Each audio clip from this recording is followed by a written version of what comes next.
谁能想到，那个站在食物链顶端的男人，有朝一日居然会在蜜蜂的手下吃瘪呢？现在好了，只能用这双肿的不成样子的眼睛，在50度的高温沙漠中寻找自己的午餐。本期贝爷来到了墨西哥北部的巴哈沙漠，这里分布着险峻的山区和荒芜的沙漠，是干旱和炎热的代名词。贝爷要跳伞进入底下的崎岖山区，他找了一条干涸的河床作为着陆点，在这种炎热的环境里求生，水要比食物重要的多。可是放眼望去，周围没有一丁点水源的迹象，所以想要找到水就得下山去。但这条河床的走向是南方，而贝爷的目的地是要前往东海岸，在那里才能找到水和食物。这也就意味着他必须翻过这座山，千里之行始于足下。等贝爷费尽艰辛爬到山顶后，发现下山的路更加坎坷，岩石与岩石之间隔着巨大的落差，稍有不注意就可能掉下去。因此贝爷只好紧紧地攀附住岩石表面，才能到达下一个岩架。等渡过了落差较大的岩石区域后，贝爷依靠着矫健的身手，几个立定跳远就下降了几百米。这攀岩走壁的功力，不在野外待上个几年，恐怕没人能练出来。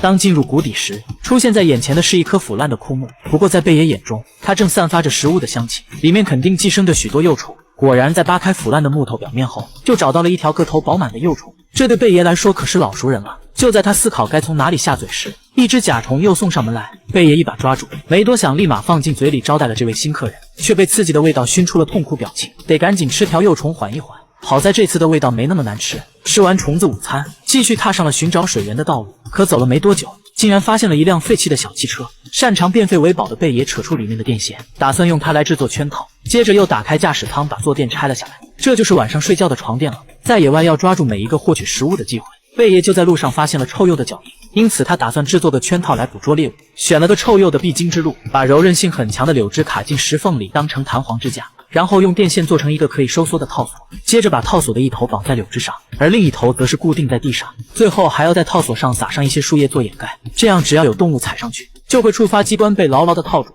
为了抵御即将到来的夜晚低温，贝爷打算搭建一个简易的单坡屋。他先从树上折下一截树枝，用来当做屋顶的横梁，然后在上面搭上沙漠灌木，这样不仅可以保暖，还能防水。至于床垫，就可以把之前找到的座椅垫铺在地上。没一会的功夫，庇护所就搭建好了。紧接着，贝爷就去检查之前布置的圈套。一只臭鼬被圈套吊在了半空中，隔着老远，贝爷就嗅到了强烈的臭气，很像同时有100个轮胎在燃烧。就连一向不讲究的贝爷都被这股气味熏得直呼受不了。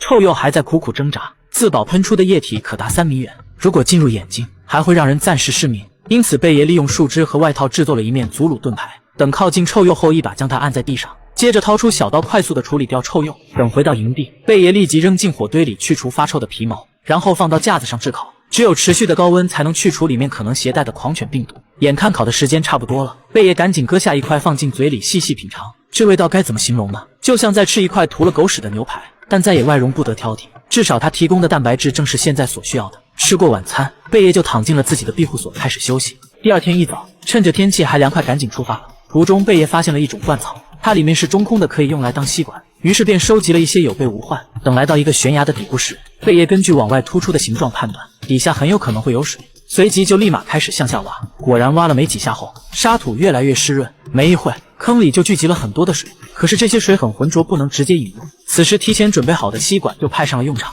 贝爷打算利用它来制作一个简易的过滤器。先用木炭塞在吸管的底部，可以吸附掉毒素和化学物质，接着放入一些草，这能够过滤沙子和杂质。最后再从衣服上割下一块布，用它来盖住吸管的顶端，做成滤嘴。有了过滤器，贝爷赶紧试了一下效果，喝起来十分甘甜，只是这水带有一点独特的汗膻味。等喝了个够，他在旁边的山洞里发现了一个蜂巢。此时饥肠辘辘的贝爷自然是不会放过这个大好机会，不过为了表示一下友好，他决定先跟对面打个招呼。但是看着蜜蜂大哥们在洞里熙熙攘攘，直接下手必然是寡不敌众。贝爷想到给大哥们点根烟换点蜂蜜，于是便祭出了枯树枝加新鲜植物制作的华子。奈何蜜蜂大哥们一点也不买账，觉得这个烟太呛嗓子，越抽越是火大。看准了探进洞口的贝爷就是一顿输出，其中一只被呛得最狠的大哥瞄准贝爷的脑门就是一发入魂，疼得他带着一块蜂巢仓皇撤退。虽然大哥们对点的烟不满意，还赏了贝爷几个大包，但是好在蜂蜜到手了也不算亏。大块朵颐了蜂蜜之后，贝爷就继续踏上了祸害众生的道路。可好景不长，吃完蜂蜜后2个小时，蜜蜂大哥们赏给他的大包就越变越大，直接让贝爷穿上了奇异博士限定皮肤。只是这个皮肤的手感实在不太好，还自带影响视力的负面效果。虽然沙漠中滴水不降，但是被老天爷眷顾的贝爷结结实实体验了一把屋漏偏逢连夜雨。带着这双肿到睁不开的眼睛，在沙漠中和灵斑响尾蛇来了一次爱的邂逅。经过一番拉扯，这条响尾蛇便成为了贝爷午饭餐桌上的主菜。